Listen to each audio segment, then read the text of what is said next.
여러분들은 두 젊은 남녀가 벌이는 사랑의 도피에 대해 어떻게 생각하시나요? 꿈 많던 소년 시절, 왠지 낭만스러운 이미지와 함께 역경에 맞서는 아름다운 남녀의 고난, 그리고 현실의 벽, 멀리는 로미오와 줄리엣부터 유명한 영화 졸업의 명장면, 기타 수많은 소설, 드라마, 영화의 단골 소재죠. 물론 아무래도 나이가 들고 찌들어가면 저러다가 몇 달 살아봐라, 꿈이 괜히 꿈인가, 이런 말이 나오게 돼 있는 거고요. 하지만 누구에게나 낭만적이라는 이미지 자체는 부정할 수 없는 것 같습니다. 그런데 혹시 제가 지난 영상에서 언급한 폼을 잡아야 할 때, 그리고 모르는 척 넘어가도 좋을 때, 여기에 대해 생각해 보신 분 있나요? 언제 폼을 잡아야 하나, 그 타이밍, 그 순간을 캐치하는 건 정말 중요합니다. 최소한 이 타이밍을 본능적으로 아는 사람이면 아무리 못해도 상대방이 뭔가 찝찝하지만 멋있는 것 같기도 하고, 최소한 이 정도 본전을 할 수 있습니다. 하지만 이건 경험상 절대로, 안타깝게도 가르친다고, 배운다고 해결이 되지 않는 문제입니다. 이런 최소한의 본능이 없으면 이 타이밍을 절망적으로 못하고 난 사람의 경우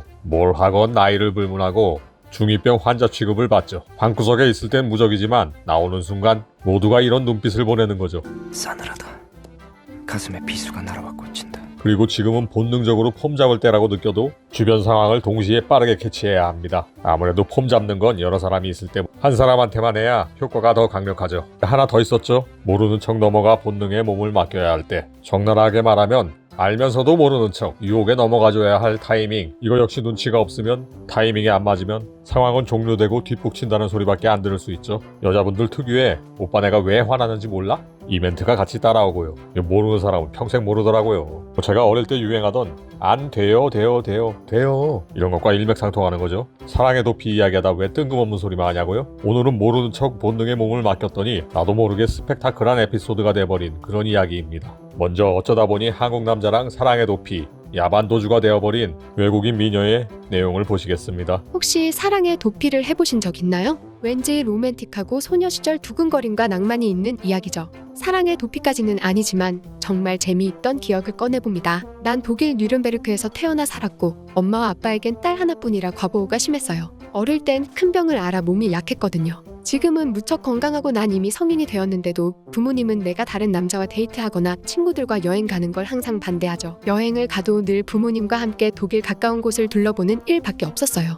그래서 20살이 된 나는 아직도 유럽 다른 나라에 가본 적이 없어요. 스위스의 아름다운 경치도 보고 싶고 이태리 나폴리 해변가의 아름다운 풍경을 즐기며 멋진 남자와 낭만적인 하루를 동경하는 마음이 가득했습니다. 난 집 근처에 있는 한국 사람이 운영하는 여행객 숙소에 놀러 가는 걸 좋아했어요. 비어홀과도 연결되어 있고 중앙홀에서 매일 저녁 다양한 나라의 여행객들이 서로 모여 하는 이야기를 듣는 게 재미있거든요. 다행히 한국인 부부와 우리 부모님이 무척 친해서 거기 놀러 가는 건 부모님이 반대하지 않았어요. 거길 제외하고 내가 술을 마시러 갈 수 있는 곳은 없었거든요. 그날도 여러 나라에서 온 사람들을 보면서 이런저런 이야기를 듣고 있는데 그 자리엔 한국인 남자가 있었어요. 몇 개월째 유럽을 여행 중이라고 했던 그 남자는 젊고 앳된 외모랑 다르게 무척 저음의 목소리로 정말 흥미있는 이야기들을 들려줬어요. 덴마크 인어공주 동상 보고 정말 형편없다고, 근처 공장에서 매일 만들고 다음날 버리는 것 같다는 말에 웃음을 터뜨리고, 스웨덴과 노르웨이에서 있던 일, 영국과 프랑스 이야기도요. 말도 많이 하지 않고 영어도 유창하지 않지만 정말 재미있게 말하더라고요.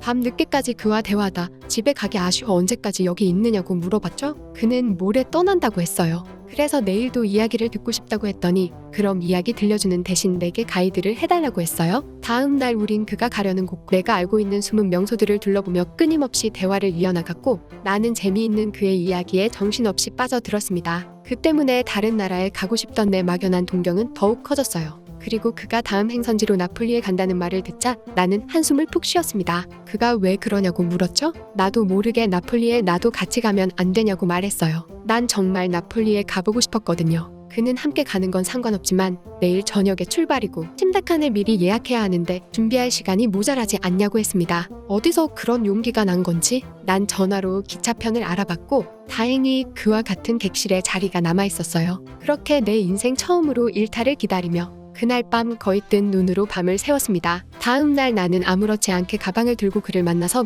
몇 군데 더 둘러본 후 함께 기차에 탔어요. 내 가슴은 얼마나 쿵쾅거리던지 부모님이 나중에 알면 난리가 날 텐데 걱정이 앞섰어요. 이런 사실은 그도 모르고 있었고 그래서 말을 할까 하다가 집으로 돌아가라고 할까봐 가만히 있었어요. 하지만 기차가 출발하자 너무 설레고 두근거리는 마음에 얼마나 신나던지요. 난 기차의 침대칸도 처음 타봤거든요. 부모님이랑 거의 자동차로만 여행을 다녔으니까 기차 안에서 재미있는 그의 이야기를 듣고 함께 사온 것들도 나눠 먹으면서 창밖으로 밤 경치도 보고 너무 멋진 시간이었어요. 그렇게 로마에 도착하고 나도 모르게 신나서 어린애처럼 여기저기 뛰어다녔죠. 나폴리로 가는 기차를 타기 전까지 시간이 많이 남아서 그와 함께 트레비 분수에 갔어요. 주변은 많이 지저분하고 관광객과 집시들이 많았지만 그냥 영화 로마의 휴일에 나온 장소라는 것에 마냥 즐거웠고 그와 손을 잡고 주변을 걸으며 젤라또 아이스크림도 먹고 어느새 나도 모르게 연인 같은 분위기가 되었지 뭐예요. 아마 처음부터 그의 이야기에 호감을 느끼고 있었기 때문에 자연스러웠던 것 같아요.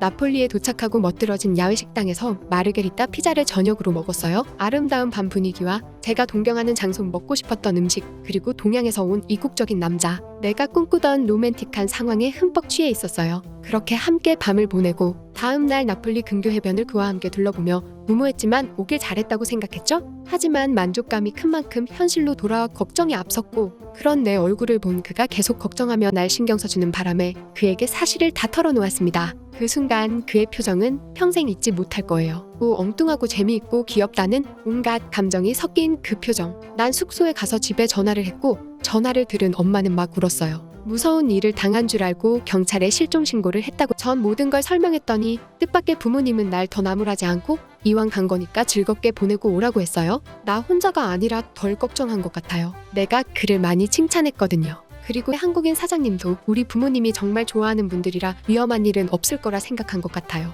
그는 폼페이와 다른 남부 도시들을 둘러볼 예정이었기 때문에 안타깝고 아쉽지만 곧 헤어져야 했어요. 계속 그를 따라 여행하면 좋겠지만 난 예정에 없던 일탈이었기 때문에 더 이상 부모님을 걱정시키고 싶지 않았으니까요. 그는 내가 돌아가는 열차편을 알아보고 예약해줬고 내게 작별 선물로 덴마크에서 산 전통 인형을 줬어요. 이렇게 떠나면 그와 다시 만날 수 있을까 하는 마음에 슬프고 눈물이 계속 흘렀어요. 그는 내 눈물을 닦아주고 메일로 연락하자고 하며 날 꼭 안아줬습니다. 그렇게 여행의 추억보다 이별의 아픔이 가득한 채로 기차를 타고 집에 돌아왔고 나는 곧 일상으로 돌아왔지요. 그 이후로 부모님은 더 이상 날 애라고 생각하지 않는 듯해요. 내가 어딜 가건 어떤 남자와 데이트를 하건 더 이상 간섭하지 않았어요. 그렇게 시간이 흐르고 결혼을 하고 아이들의 엄마가 되어서도 그때 풋풋했던 추억과 설레고 달콤한 기억은 여전히 생생하게 남아있어요. 시간이 아무리 지나도 그때의 야반도주 여행을 잊을 수 없을 거예요. 그 여행으로 난 어른이 되었으니까요. 네, 그렇게 거창한 에피소드는 아니고 그냥 재밌게 웃고 넘어갈 수 있는 해프닝이죠. 이쯤 되면 굳이 설명 안 해도 저 한국 남자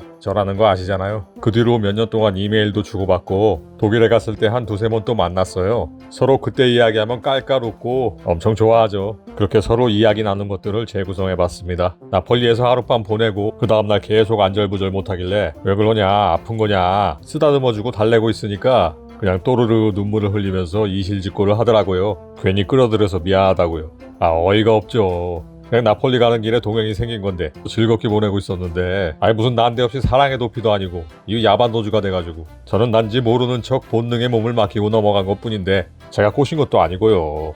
솔직히 살짝 바람 나온 건 인정합니다. 이 졸지에 잘못하면 저는 납치범이잖아요. 경찰에 수배당할 수도 있는데 참 진짜 그래도 너무 순진하고 귀엽잖아요. 무슨 세상 물정 모르는 공주님 같고 얼른 집에 전화부터 하라고 하고 저도 숙소에 한국인 사장님한테 전화를 해서 사실은 이래저래 된 거다 설명하고 잘 좀 말해달라고 부탁했죠. 다행히 큰 문제 없는 해프닝으로 끝났지만 시간 지나고 돌이켜보면 서로한테 참 즐거운 추억이죠. 엄청 귀여웠어요. 또 이런 거 생각하는 분이 있겠죠. 야, 남녀 둘이 며칠 같이 돌아다녔는데 뭔가 있었지? 이런 분들요. 꼭 그런 거 말로 해야 하는 겁니까? 모르는 척 넘어가는 타이밍이라고 했잖아요. 상상에 맡깁니다. 네, 오늘 에피소드를 보시다시피 전 항상 폼 잡고 젠틀한 사람 아니고요. 젠틀해야 할 때만 젠틀하고 넘어가도 되겠다 싶을 땐 아무런 꺼리낌 없이 본능에 몸을 맡기는 그런 평범한 사람입니다. 제가 지난 영상 올렸을 땐 아무것도 보이지 않던 비참한 바닥에서 스스로 올라와 멋진 삶을 만들어낸 대견한 여성분.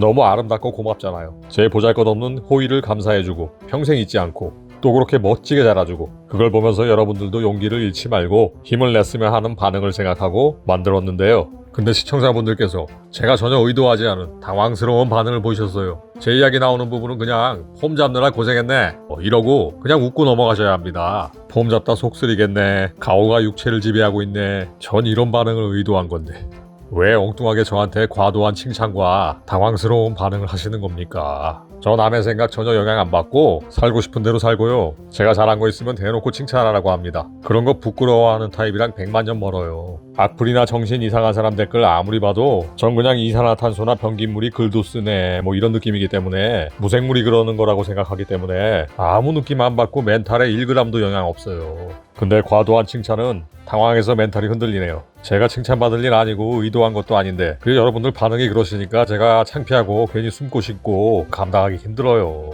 다시 한번 말씀드리지만 저는 어디까지나 지나가는 남자 일보다 조금 더 도와준 것뿐이에요. 그 여성분이 하나에서 열까지 자기 힘으로 다 이룬 겁니다. 그러니까 새로운 방식의 괴롭힘 뭐 이런 거 아니면 칭찬하는 번지수를 제대로 찾아주세요. 스마트폰 보면서 얼굴 뜨거워지는 건 난생 처음입니다. 그래서 오늘 영상은 저는 그런 과도한 칭찬과 젠틀맨의 화신이 아니다 그런 걸 이야기하고 이런 경험을 풀어봤습니다. 영상이 유익했다면 구독과 좋아요 부탁드리고요. 앞으로도 다양한 관점과 색다른 주제로 좋은 영상을 만드는 데 힘쓰겠습니다.